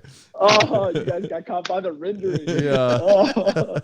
Oh, that's great. Yeah. Oh, my brother's gonna love that. He texted me on like March 3rd. He was like, "Jake, look at this." I was like, "What the hell? Like, why did you make that?" He's like, "It's April Fool's Day coming." Yeah, I was like, yeah. "Nice." I think Let me there's see some that. people that would go for Let it me though. see that picture again. They would, but the price on those. I know. Oh, The insurance right. is Oh, crazy. boy. Right. It does look Did you cool see? though. Okay, so a little bit of the specs, right? Let's give you a rundown. The virtual specs: 28 millimeter, 28.5 moderate knurling handle on the back. You got ABEC 9 Stray Dog logo wheels on the front. There's 2 beverage holders that were going to be insulated with like a Yeti style, Yeah, I koozie see thing that. in there. Oh, of course. And then there was it was going to have a custom board on the front with like a logo or whatever on there. Yeah. It looks really And then- cool. Like it looks pretty 70 sweet. pounds. Is that actually what it would weigh? Yeah, because like the rendering program knows how much steel weighs and bolts Oh, weigh and right, wood right. weighs. So it just is like, oh yeah, that was 70 pounds. It's pretty crazy. Yeah, those rendering programs are insane. All it's like sometimes you get fooled by like I don't even know if that's real. Dude, you guys, what you need to do a contest for these as a giveaway. People would go nuts for that. You should do that. Make one set that you're going to give away. The one and only. We actually okay, this is pretty funny. One of our salesmen, he just started in January. So he's new and he sold a pair of them. Like on accident kind of. And He we didn't were know like, it was an no, April you weren't Fool's supposed joke. to do that. Yeah. Yeah. He sold a pair to this high school. The coach was like, "Yeah, we got some extra money. I think that would be kind of cool for the kids to like have." Uh-huh. And we were like, so we might be making a pair. We'll see if it happens. Have to get the real photos out there then. Yeah. Yeah, I think it's good marketing. Oh, absolutely. That's funny. I think we got to continue our game. We're getting sidetracked. So overrated or underrated tech in the gym, like tech in the gym space. And I'm talking about like In the equipment or on Yeah, the tech on in the stuff? equipment, things like- that have apps in them. like Tonal is a big Personally- brand out there. Personally, overrated. I don't see the need unless you're in like the smallest space. Like you have to work out in your closet. I guess it's a good idea. Yeah. But like you have a garage, I don't really see the need. Like half the fun of weightlifting is like throwing the stuff around, isn't it? Absolutely. Half, you could say maybe even all the fun. I couldn't agree more. Obviously, there's some Yeah. people that are bought into. Oh, it's it, like, but- there's a bar and now there's more weights on it. Like, isn't that the goal? Like, to Right. put as many weights on it I'm as you like, can? they don't. Yeah. I don't know. I don't Like when see I that. see an old video of myself, how am I going to know what I was lifting? What am I going to do? Like what am I? Yeah, how do I even post that on Instagram? Be like, Yeah, how does that work? How does yeah. Making a more aggressive face while staring at the box on the wall. yeah. That is a good point. Okay, overrated or underrated? Oops, Did we lose? did we lose him? Jeez. Maybe he just. Oh, here he's back. Okay. Big Jake, are you back? Oh. Oh. Here. Unplug him once, Tanner. Unplug him back in. Okay. Okay, can you hear I us? think you're right about asking the There. question. Okay. Okay, yeah. So we're no strange. We're quite the equipment manufacturers ourselves over here. I don't know if you're how aware you are of it, but we've got an attachment of our own. Pretty serious stuff. So overrated or underrated, the drink spotter. I think the drink spotter is a little underrated. I think I can't believe nobody thought of it before. That's what I think. I showed my dad that and he was like, that's smart. Good. Well, he would know. Yeah, He's got years of experience. That's funny. That's Yeah, what that's smart. Dave Tate. Dave Tate knew nothing about it, and Sam Brown. We sent it to him, and he had Dave Tate open it on his podcast, and got kind of his live reaction. Cool. And he opened it up, and he goes, he kind of laughed, of course, which should be a common response. But he's kind of like, actually, that's not a bad idea.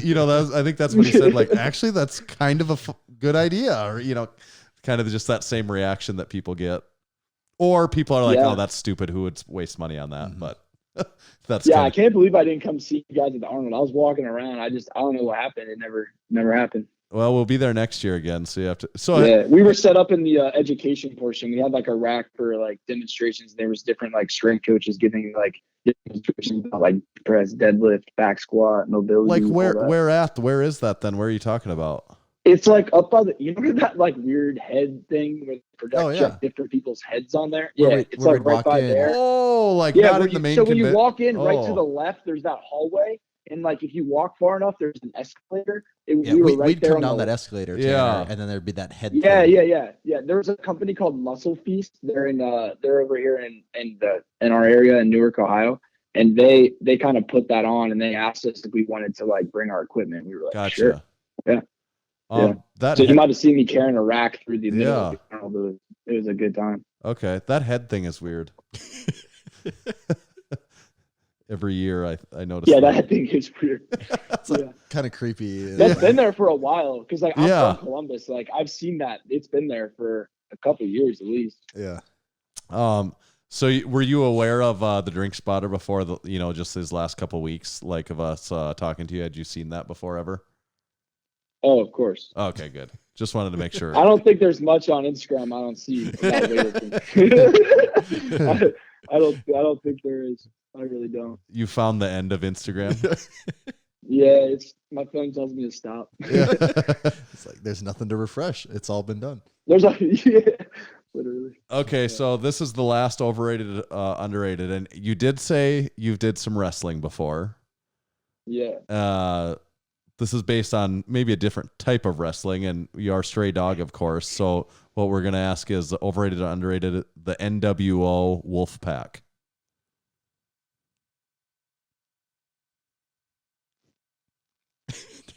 We lose him again. What is that? Yeah. I don't know what that is. Okay, that's what I was like, should I know what that is? Yeah, I figured that would be a stretch. So I'm thinking, well, we've done a couple other so did you wrestle like in high school then? Is that what you were kind of saying? Or? Yeah, I wrestled like growing up, and I quit after like sophomore year because I played 3 sports and there was no time to lift. Okay. How about overrated or underrated Brock Lesnar? Brock Lesnar? Definitely underrated. Okay. He's a South Dakota guy also, so. Yeah. Do you know who Mark Coleman is? I don't know if I do. I don't think so. He's the reason they made the UFC headbutt illegal, because that dude won like 3 titles by just knocking people with his face against their forehead. Pretty crazy. Anyways, I like grew up like getting a little bit of like lessons from him in Columbus a couple times. Okay. It was interesting. Okay. Yeah. Did he ever headbutt you at all? Or? No. Thankfully, I stayed clear of that. I looked him up after the first time that I had an instruction with him. I had no idea who he was, and I was like, "Oh shit, this is dangerous." Yeah. Good news. It looks like the results are in, and you passed overrated, underrated. Oh, there we go. And that's what really matters. Yeah. So tell us. So is this the guest spot? on here? Yep. Cool. Yep. So we usually the format is we talk. We shoot the shit back and forth for about 30 minutes, and then we talk with someone for about 30 minutes, and then we hang up on you and we talk about you when you're not on the line, and then you've got to wait until Monday to find out what we said. Makes sense. Yeah. So where else? Like, what else do people need to know about Stray Dog, and where do they find you? Any of that stuff? Yeah. So the main thing to know about our e-commerce store, straydogstrength.com, it pretty much has everything you need to know. Shipping info, like it calculates directly to your house, even like a rack. You can go on there and buy like our most expensive ATR. It's like $17,000. I'll ship it right to your house if you want. People should buy a few of them while they're at it. Buy 2-3 of them. yeah, buy 2-3 at a time. No big deal. We have some ambassador codes. So if you support, your different ambassadors, I've got most of the big players signed up, so you can find their codes. Support them. Always like to give shout outs to the guys who support me. Kurt Locker. Yeah. Big Kurt. Adam from Garage Gym Labs. Yep. We're fans of Adam too. Yeah, of course. Yeah. Matt Pendergraph. Yep. Garage Gym Experiment, all those guys. Yep. So yeah, we're shout out to them. We enjoy all of the content from all of those guys. Yeah, definitely. The main thing that people need to know about is the ATR system. So if you're not familiar with that, basically what it is, it's half of a half rack. So it's 2 uprights and 2 cross members bolted together. And you can get it in a plane, just a frame. You can get it in a cable column, a lat pull down low row, or a belt squat lat pull down combo. And the cool thing about that is you can connect them together at 43 inches and you make a rack. So you can have 2 cable columns and make a functional trainer rack 43 inches. Right. All in one. Or you can have a 72-inch connected one with some dumbbell storage trays in the back, and then you have a functional trainer. So the ATR system is like make it your own. You can buy any one of our parts like individually, and it's all modular. It all bolts together. So unlike some of the other companies where they like weld their frames and stuff, all of our stuff is bolt together. So if you ever want to change it and modify it, you can. So it's kind of like Burger King where you can have it your way. Maybe it's more like Taco Bell. Definitely have it your way. Thinking outside the bun, actually. Awesome. Yeah. Awesome. Well, that's good stuff. We appreciate you coming on, and I think this was fun, and people are gonna really enjoy it. And hopefully, we get to see you in Columbus this next year. Yeah, I hope I get to see you down there. That'll be awesome. I'm expecting to have a booth this year in the regular expo and have like a little rack set up and everything. So excellent. Yeah, maybe you'll catch me wearing the lift shorts. Maybe. Ooh, yeah. That's really making a statement there. People will know you're a high roller. Yeah, they might pair well with the Stray Dog shirt. We might have to do a collab sometime there. There we go. Yeah, I think we could figure something out Sure. there. Okay, good stuff. Thanks, Jake. All right, good to see you. Thanks, All right, Jake. see ya. Bye.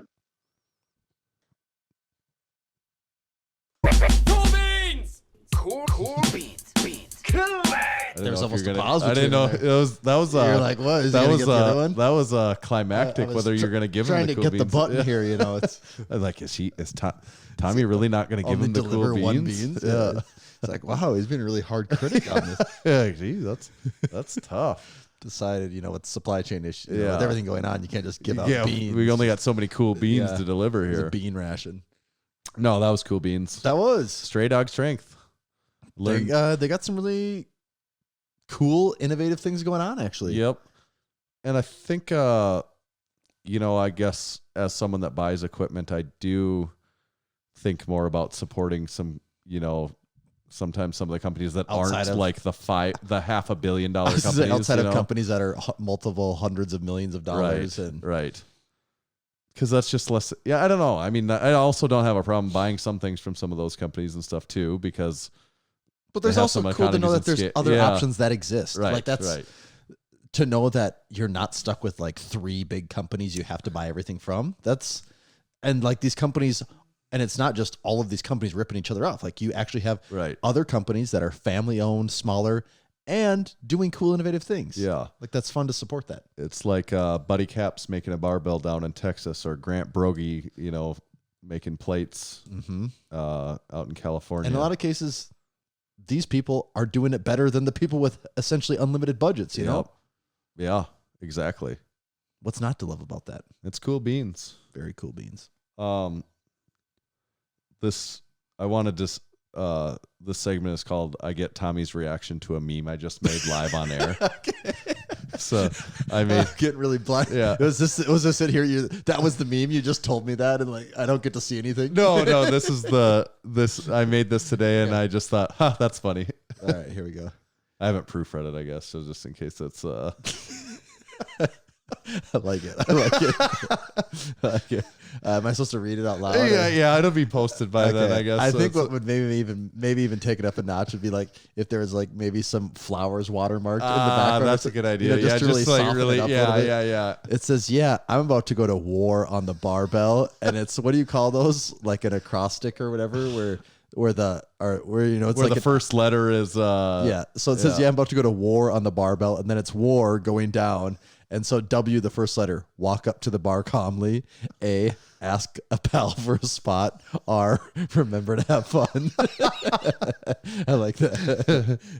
I finished that. And I'm like, I like. I do like that. Yeah, that's good. I do like the idea of like maybe because this is over the background of Flying Ryan squatting. You know, maybe just like the background is just like floral or just a field of flowers or something. Right. Yeah. That's even funny. That actually is probably. I think that would be better. Yeah. Just because it doesn't make any sense then, or it's like some just like hippies dancing in a field somewhere. Right. Those are all pictures we could find. That would be great. Yeah. Ask a pal for a spot. Yeah. Remember to have fun. I feel like that's a good Massenomics. Like that really is a good Massenomics. And that meme, just right isn't it? there shows it'll get 400 likes. That's what I'm like. I think this is great. It's gonna tank. Yeah. Oh, this is some of my finest work. I can't wait to see this do miserably. I can't wait to feel just like total rejection for like 8 hours until right. I come up with until we Gotta have a do next something post. that's not quite so highbrow, I guess. Gotta dumb it down over here. Yeah, I'd be like, sumo deadlifts are dumb. All right. Something sumo trend angry. Let's see. We hit most of the highlights, right? One thing I didn't hit you with yet today that I wanted to, though? What could that be? Juggernaut AI, a little application that you and I both use ourselves. Juggernaut AI, we've got a discount App code. is what the kids call it now. An application, yes. I don't need all these abbreviations. I use applications. full word. Yes. I'm an adult. It's funny, like that's where app just doesn't even feel like an abbreviation, does it? It's like just fully replaced the word. Like App people, store? nobody says an application. The application store? Yeah. What am I applying for? We do have a discount code with Juggernaut AI. It's Massenomics, Massenomics, and that'll save you 10% on the full lifetime of your membership. And you might be asking, why would I sign up for Juggernaut AI? And I might tell you, why And the then hell you would wouldn't say, you? First thing, don't ask stupid questions. Just do what we tell you, you big dummies. Go sign It's up. going to be a lot easier if you just listen to us. You go sign up first, and then maybe we'll answer some of your questions once you're getting Juggernaut AI. But actually, it's a program that we both use and like, and several of our members at Massenomics Gym use it and like it too, and have found good success. And there's Not a number. only that, thousands of other people have used it and That's found true. success with it. But the ones at Massenomics Gym are really the important Those are ones. actually the most they're the ones that really important matter. But it's really customizable. You can utilize depending on how a lot of people I know train in different ways and like have these different preferences that they've developed over time. Like I train around a lot of people that have trained for a long time. Mm-hmm. Like They know what lifts they like. They Right. know what ones they don't like. Right. They know what ones hurt. They, They know know- what ones yeah. feel good. yes. They know what ones give them a pump. They know which ones they just don't feel comfortable doing. Yeah, so it's kind of funny how like say a handful of us at the gym that are all using it, like we all have different preferences in those ways, but yet we're all using the same app and we're all able to do it in a way that we can make progress and like still, and like that keeps us wanting to come back. So that's kind of the biggest asset is some of that customizable. Yeah, you don't get a blanket template saying, all right, Right. here's your front squats, go do them. And then it's beyond that, it's like adjusting that it does, like based on how you're feeling and like all these other factors. Like it's not the end of the world if you have a bad day. It almost, the longer you think about it, it's like this really is a marathon. A bad day, it like if you really think about it, it's like that is almost meaningless. It's like it doesn't even matter that I had a drop in the bucket. Right. It is a drop in the bucket. Right. On the flip side, you have to think about great days. That's, it's like, it's more so piecing together this stuff over long periods of time. And that's kind of what's great about the app too, is it tracking everything for you. So it's just so easy to see what you've done on these lifts and where you're going. That's where I also like the logbook, because I've never done RPE based training before. And now it can get a little confusing trying to remember all of your RPEs at what weight, at what sets.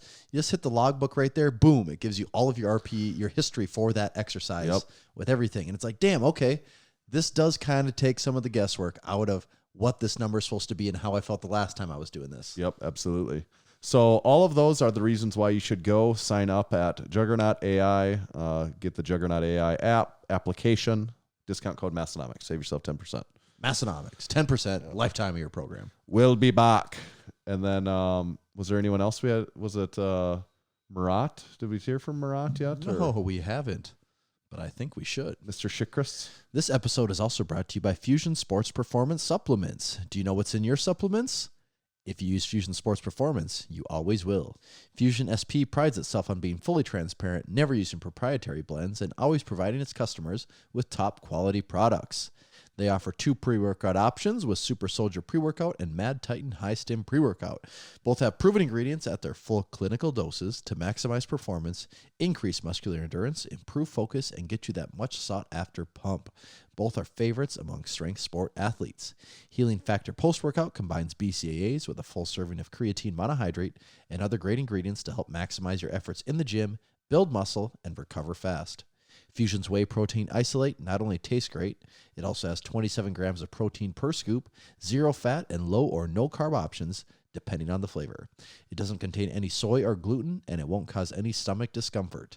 Available in vanilla ice cream, chocolate of some sort, and frosted cinnamon roll flavors. I like that chocolate of some sort. Can't go wrong there. That's where it's at. Most orders are shipped within 1 business day, and every Fusion Sports Performance product comes fully backed with a 30-day money-back guarantee. Now, here's the important part. Oh, I'm listening. Spaced out for the last minute and a half. Pen to paper here. This is where you listen. Go to fusionsp.net and use code MASS to save a huge 20% on your order. 20%? They're not screwing around there at Fusion. No, they are not. Damn, son. I kind of want to listen to the strength co ad again. Just about to say that, but that wouldn't be fair. So No. we'll just have to wait till next week. We'd have to charge them double. You're either going to have to, if you're listening to this episode, start it all the way over again. And if you start over, that means you have to listen to the whole thing again. That's true. No skipping ahead and Yep, no there's time no stamps. skipping. Yep. It's once you sign up, you got to do it. But you will get to hear that Strength Co ad again. Yeah, so go support all of our sponsors and also like support us. And there's a number of ways you can do that. You can buy some of our new gear that we talked about. Or you say, oh, you already have all the gear? You can't buy any gear? Well, we have just the thing for you. We have a solution for you. Yeah. Massenomics.com/join. You can become a Massenomics supporting member. That not only gives you the title of supporting member, but it also gives you exclusive access to the Massenomics Discord, where you can listen to the first segment of the podcast, first about 30 minutes live in Discord every week on Wednesday. And chat with all the other people. And chat with, and I mean, that's just one small perk. The bigger one is you get to be part of a growing, very active community of like-minded individuals. It's really true. I mean, it's a funny thing to say, but it also is. And when I say like-minded, they all enjoy Massenomics. Outside of that, there's a wild, it's a melting pot of people. It is a melting pot of people, but interesting. It's mostly a melting pot of men, but there's some women in there too. There's a few that they're always like, trickle in. They're like the chocolate chips and the cookie. Yeah, you know? Yeah. That's true. Like a cookie with not that many chocolate chips. Yeah. It's like really big cookie. It's not 1,000 and you're like, chips wow, delicious. They didn't put enough chocolate chips in this cookie.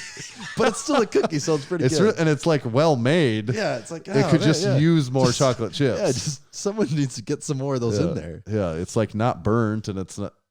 Like, wow, someone really knew what they were doing with this. Do you want your cookie to be very soft and just a real soft cookie, or do you want a hard, crunchy cookie? I prefer a soft over a crunchy. I mean, I like all cookies. Yeah. I enjoy a cookie, but I would pick soft over hard in this case.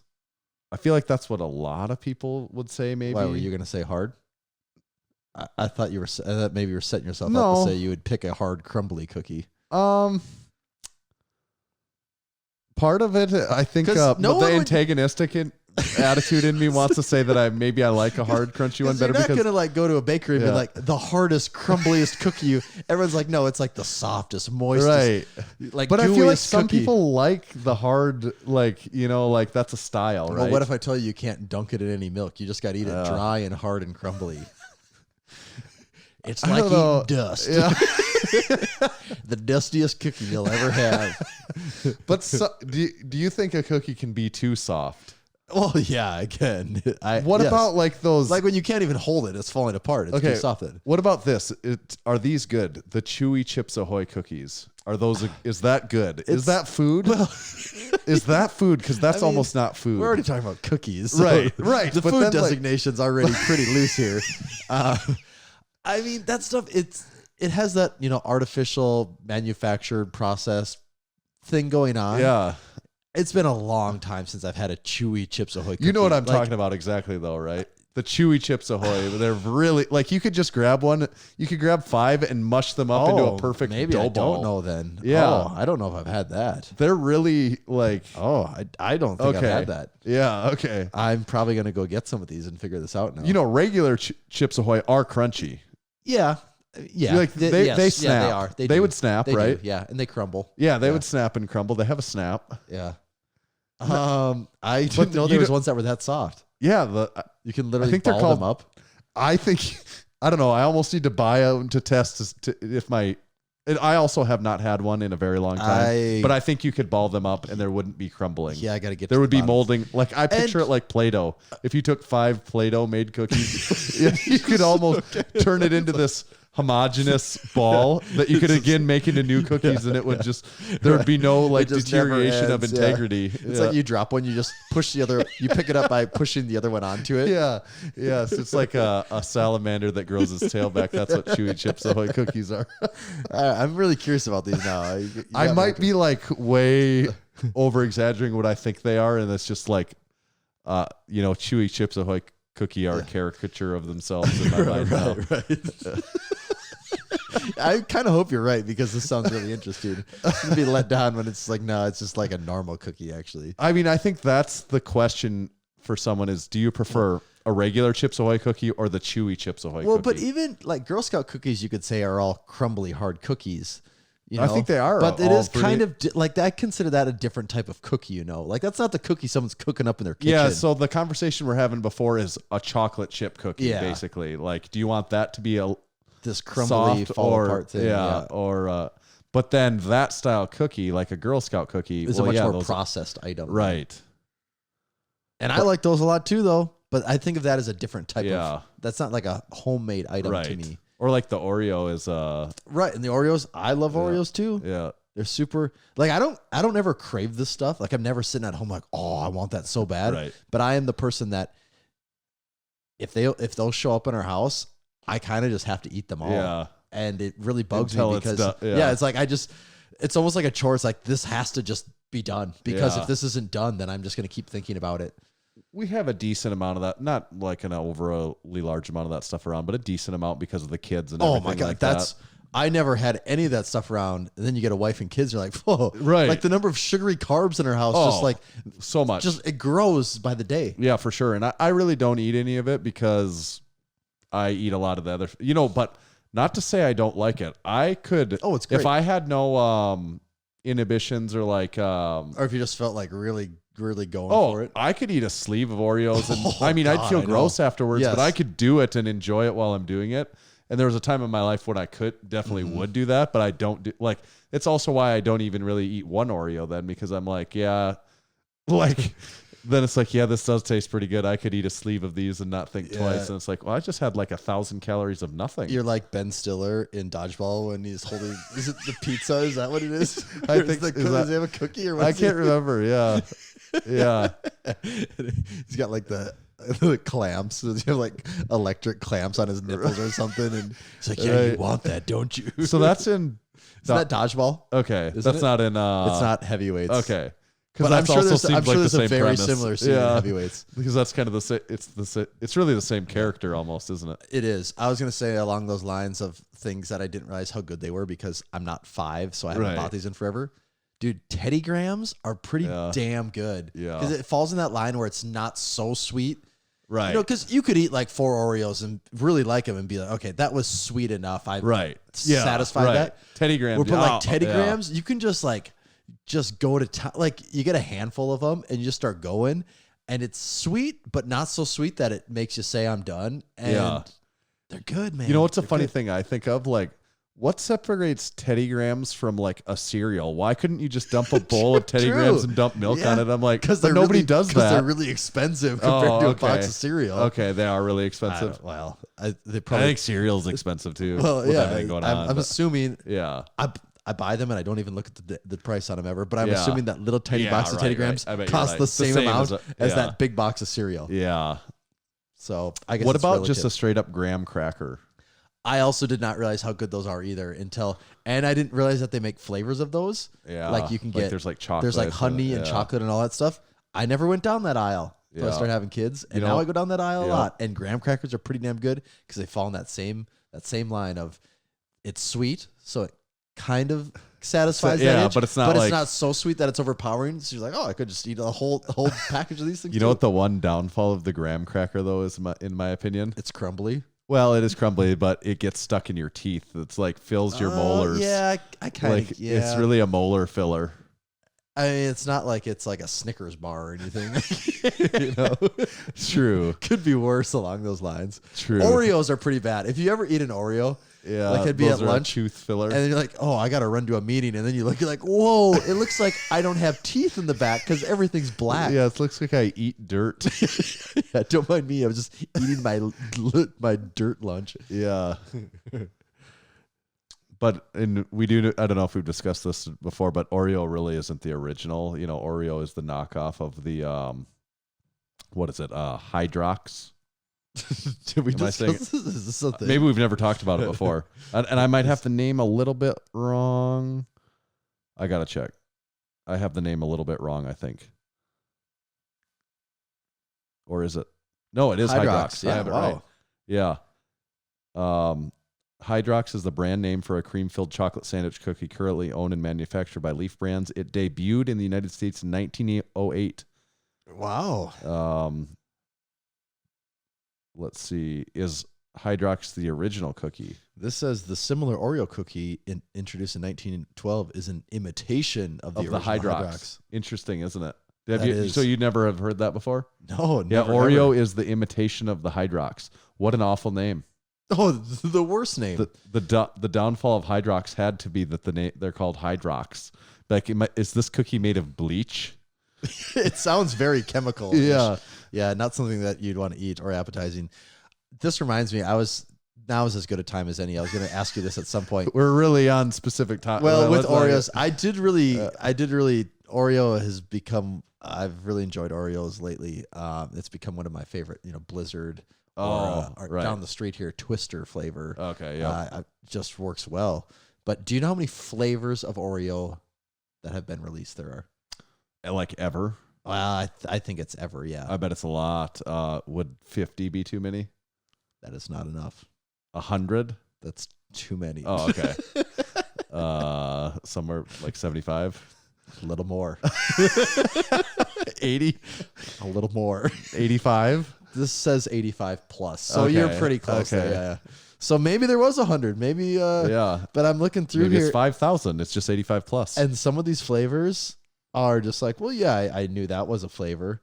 But then other ones I can't honestly tell reading this if this is true or not. When it says Kraft wasabi Oreos, hot chicken wing Oreos, like those just sound dumb to me. Well, that's I would ridiculous. never buy you know, those. that's Like, maybe marketing and yeah, stuff, but I'm getting these to I don't have know that I something want enjoyable. any of the other. Like, I don't know if I'm going to have an Oreo that I actually want anything other than the original. Well, so are you like original or double I don't stuff? like double stuff. Have you seen the mega stuff ones? I don't like that at all. I don't have a problem with double stuff. Yeah, but more double than stuff, that, that's yeah. too much. The Yeah. ratios are all off. Then I think the ratio on the original is good. I don't have a problem with it. Have you ever had the birthday cake? I one? actually No. don't like the cream part of it that well. I Really? I don't Yeah, want that I mega. mean- I don't even know what that is that I'm eating at that point. I'm like, because this isn't like a regular Right. frosting. It doesn't have to be cold ever. It doesn't go bad. I had a birthday cake one recently, and I was Okay. surprised with how good those were. That shocked me. That'd probably be my second favorite one I've ever had. this might require some Googling to find out the details on this. But speaking of blizzards or ice cream with things in them, And mixed up. I'm Googling something real quick to see if this is a common thing because I think it is. All right. Can you put some music on? Yeah. Here, let me. Here we go. That's my Googling Tanner's music. googling something. Okay. Got it. Okay. All right, this is conflicting. So, do you think if chocolate is cold and frozen, it tastes better or not? See, I think it's one of those things, kind of like alcohol or coffee, where the temperature changes the flavor of it. Yeah, you know? 'cause, like- it affects your ability to taste it. Right, exactly. And like what I've heard people say, like putting like chips of chocolate into ice cream. Some people don't like it because it actually makes it you can't taste the chocolate when it's frozen. see, So it's I like a don't- waste because you can't even taste it. I like chocolate a lot, Yeah, and I do not like chocolate chips in my ice cream. right. I just don't think that works as well. Like I think Oreos work great in there. And that wouldn't be that Oreos. You could maybe say a chocolate, but I'm actually talking like Yeah, just pieces of chocolate, yeah. not See, like I don't like chocolate. I don't.